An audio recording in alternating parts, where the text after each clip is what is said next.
Arlie Hochschild was a sociologist at Berkeley who spent years studying people nobody studied. Flight attendants, debt collectors, the workers paid to feel things on behalf of their employers.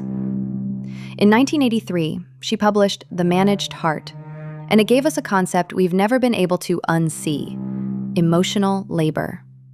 Her observation was precise. Certain jobs require not just physical or intellectual work, but the management of feeling itself. The flight attendant who smiles through turbulence isn't just being polite. She's producing an emotional state for the passenger's consumption. What Hochschild noticed is that this management has a cost. When you're required to manufacture feelings for someone else's benefit, you gradually lose access to your own. The emotion becomes a product. The self becomes the factory. She called this alienation from feeling, the condition where you can no longer tell the difference between what you genuinely feel and what you've been trained to produce. The smile that started as performance becomes indistinguishable from the smile that means something. You mine yourself until you don't know what's ore and what's rock. She developed this through fieldwork with Delta Airlines, sitting in on training sessions, watching companies teach young women not just to manage passengers, but to manage their own emotional responses. To genuinely feel warm rather than perform warmth, because genuine feeling is more convincing and therefore more profitable. This is where it gets uncomfortable. The goal wasn't cynical exploitation. It was colonization at the source.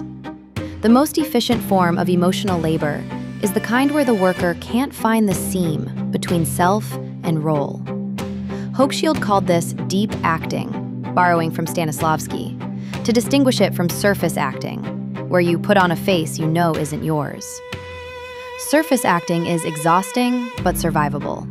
You can take the mask off at the door. Deep acting, prolonged and institutionalized, does something more insidious. It makes the mask the face.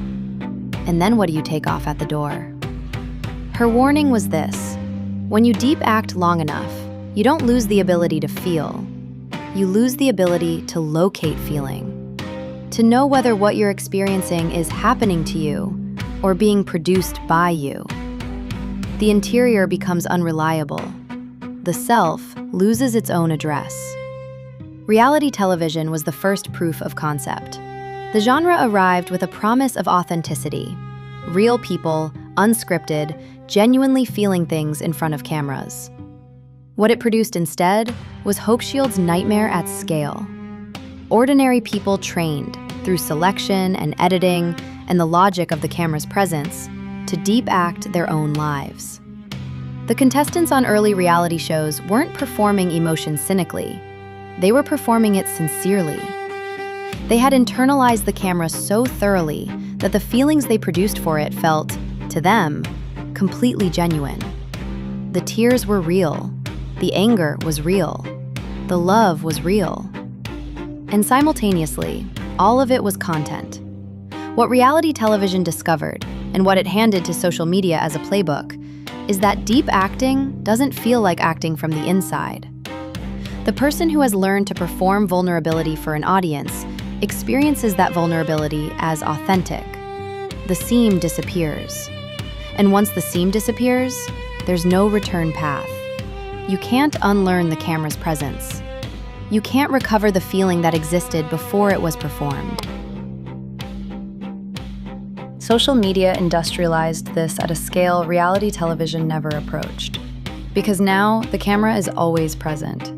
Not a film crew, not a production schedule, just the permanent availability of an audience, the permanent possibility of being witnessed, which eventually becomes indistinguishable from the permanent obligation to perform. And here's where Hochschild's insight becomes genuinely diagnostic. She distinguished between the real self and the managed self. And she was careful to say she wasn't being nostalgic.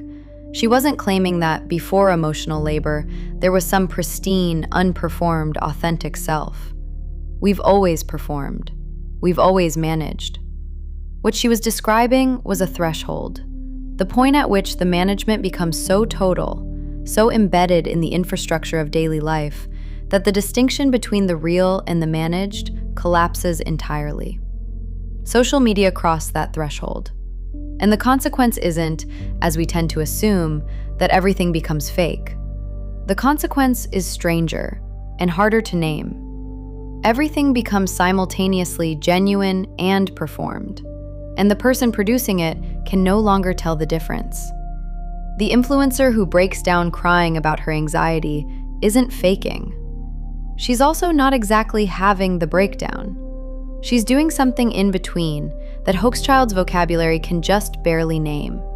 She's deep acting, so fluently that the distinction between experience and performance has dissolved. This is the modern condition she predicted without predicting. Not cynicism, not fakeness, but a thoroughgoing disorientation. A generation that has been so thoroughly trained by platforms, by metrics, by the grammar of the feed, that they have lost reliable access to their own interiors.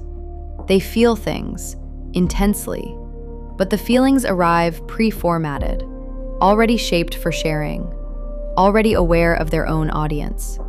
And the self that would have felt them privately, rawly, uselessly, without any possibility of performance, that self has been slowly, painlessly mined out. What do you do with this? Hochschild never offered an easy answer, and we shouldn't either. But her work points towards something useful: the recovery of feeling, not as a therapy project, not as digital detox, but as a kind of discipline, requires creating conditions where performance is impossible. Not uncomfortable, impossible. Where there is genuinely no audience, no metric, no possibility of the experience becoming content. The private journal that no one will read, the conversation that will never be posted, the grief that isn't shared, the joy that isn't photographed. These aren't just nice ideas about presence. They're the conditions under which the real self, the one that still has an address, gets to speak. Not every feeling needs a witness.